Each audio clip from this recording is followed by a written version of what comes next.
You're tuned into the You Be the Judge radio show, exposing exotic topics and investigating alternative news with your hosts, Rainbow Wiri and Rainbow Rawiri. More people can say more things to more people than ever in history, and that is still growing enormously. The contemporary internet and the tools that make it up give us an immense opportunity to reorganize almost any aspect of our own lives. So if you can create an encyclopedia with 1 million people who never met, but the quality is just as good as Britannica, what else could you create? There is this possibility of using these tools to do massive things, which is completely unexplored at the moment. And we can work together in ways that ask a deeper question about the role of government.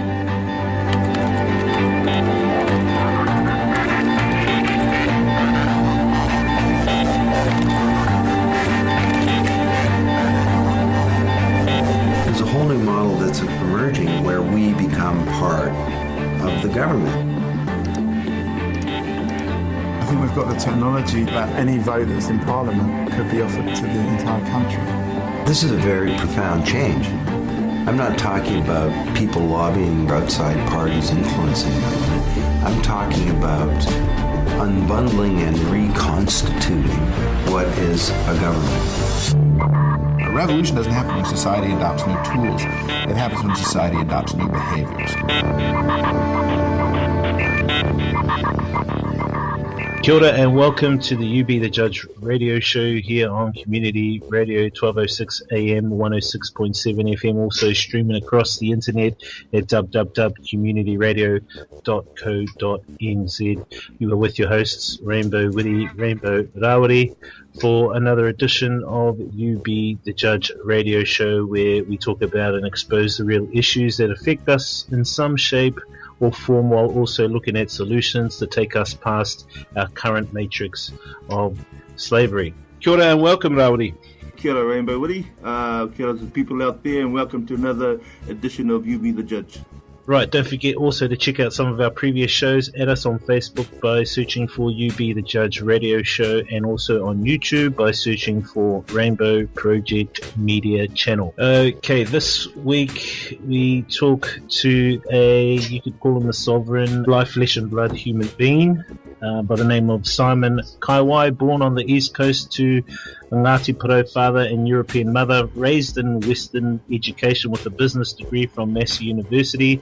His 8 years international experience established him as a world-class business analyst and entrepreneur. He returned to Aotearoa 3 years ago to address global social problems in his homeland and get to self-study alternative history, law and tikanga. Our interview today with him is about the intention of sharing some of his insights into our financial and social situation to identify some available remedies. Kia ora, Simon Kaiwai. Kia ora, Rainbow and Rainbow. Thanks very much for having me on the show. Awesome, good to have you along. And yes, people, this show is by Skype, so you may hear a little bit of audio defects, but that is the nature of Skype and the internet.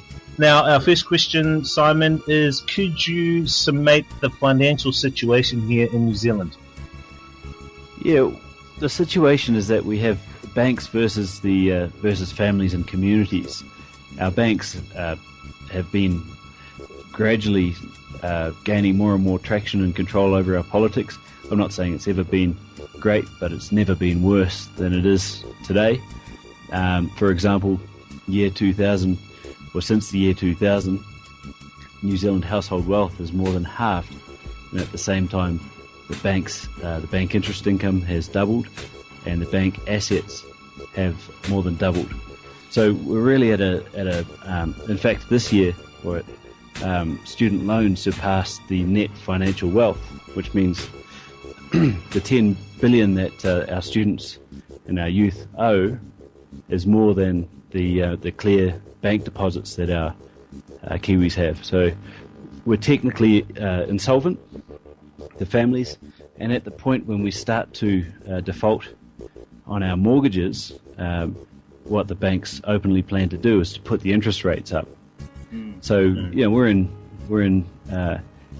dire straits really especially given that since 2008, the Reserve Bank has been given full legislative control over our banking industry, so that they regulatory. We have a position of, or a dynamic of opposing interests. So it's better for them to actually wipe our wealth out.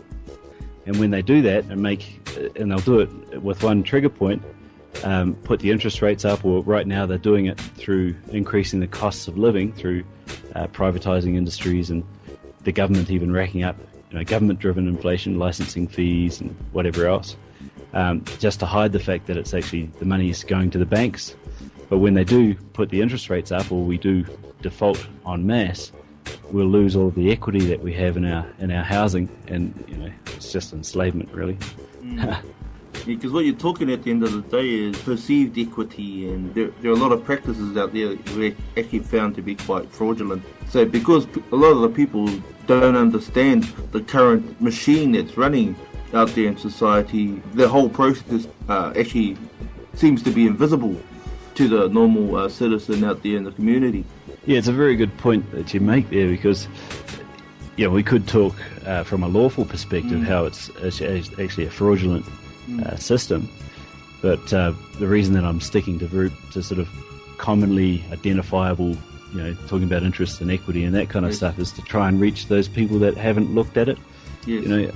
And because those are the ones that we need to speak to and say, hey, look, even by your own measures, which is how much money you take home and how much you can spend, how much you have to spend on your essentials, even by your own measures, the system's failing. So we're in a situation where we've got an international banker as you guys know, as a prime minister, guy who openly has shares in the Bank of America, that owns Merrill Lynch, which is the agent for Her Majesty the Queen and Right of New Zealand, which is listed on the Reuters stock exchange.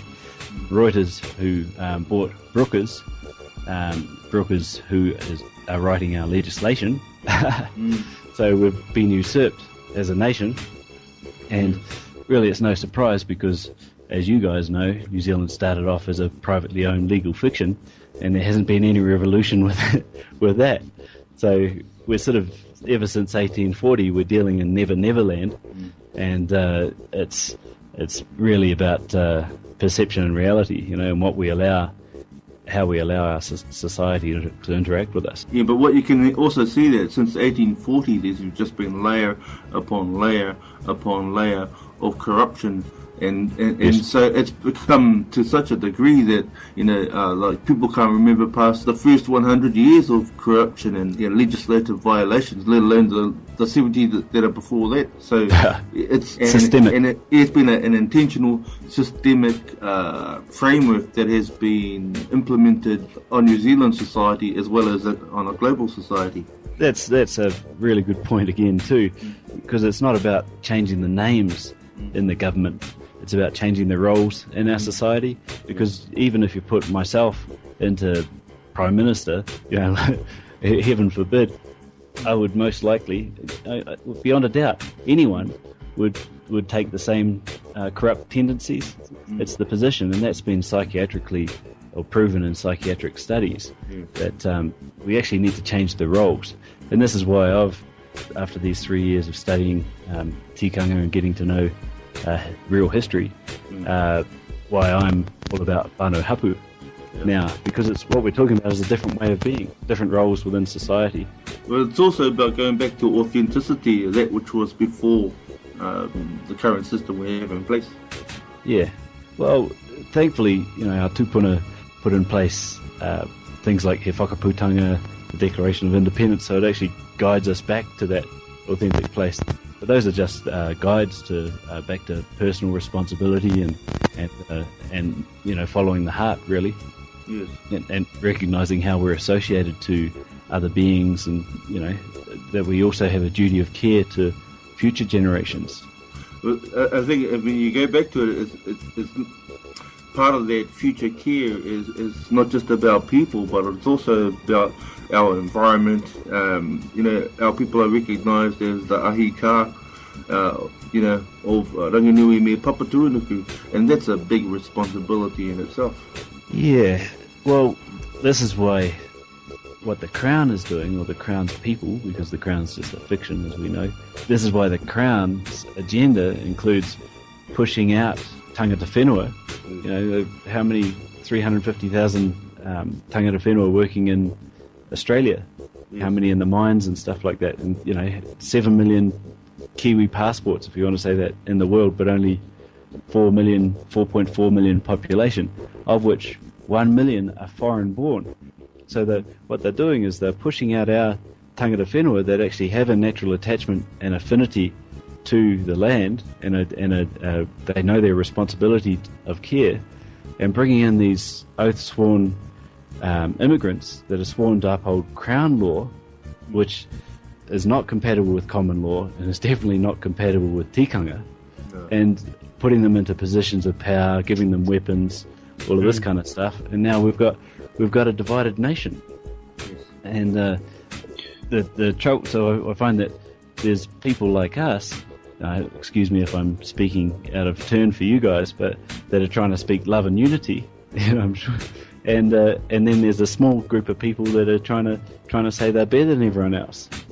And what you find is a lot of that comes through environment, and most of them are put into environmental situations. Example, the government as we know it is a byproduct of environmental scarcity. Like mafia tribes, the governments of the world seek to preserve their current positions of power while aggressively working to strengthen their economic advantage. They are really monetary system creations. Sadly, though, due to the very nature of their power, history is one constant chain of governmental corruptions, and you see that throughout history. So government decisions today are based on self-interest, just like the corporations. There will never be such a thing as an ethical government as long as money can be used to influence the decisions of political participants.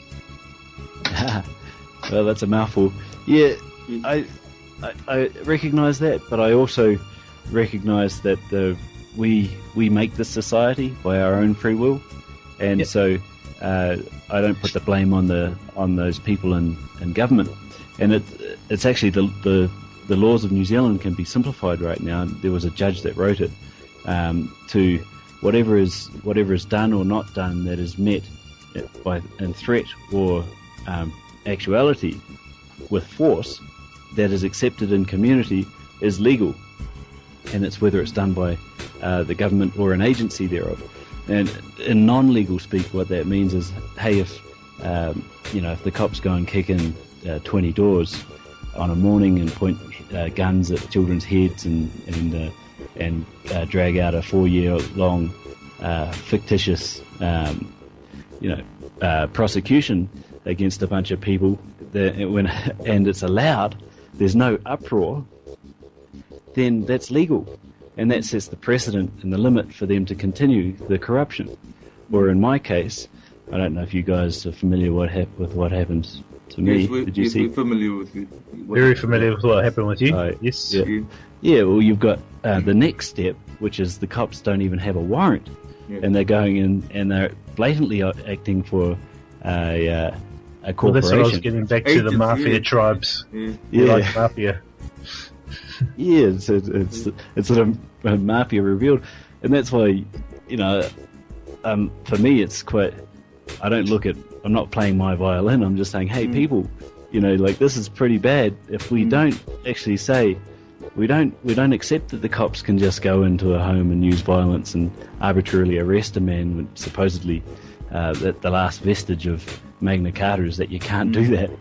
Well, it's also a waste of resources as well. I mean, I'll take an example for myself. Over an $80 speeding fine, I had 10 police officers, 4 bailiffs, and a tow truck driver turn up to my doorstep for an $80 speeding fine. I mean, and isn't that a waste of resources? It probably cost them more money to actually put that together. Yeah, well, that's the thing. They tell us, and they fooled a lot of people, that it's about the money. Right, and it's not about the money for them; it's about the control and the authority, and they want the subservience. So what they went to your door with that because they knew you didn't bow down. No, right? Exactly that.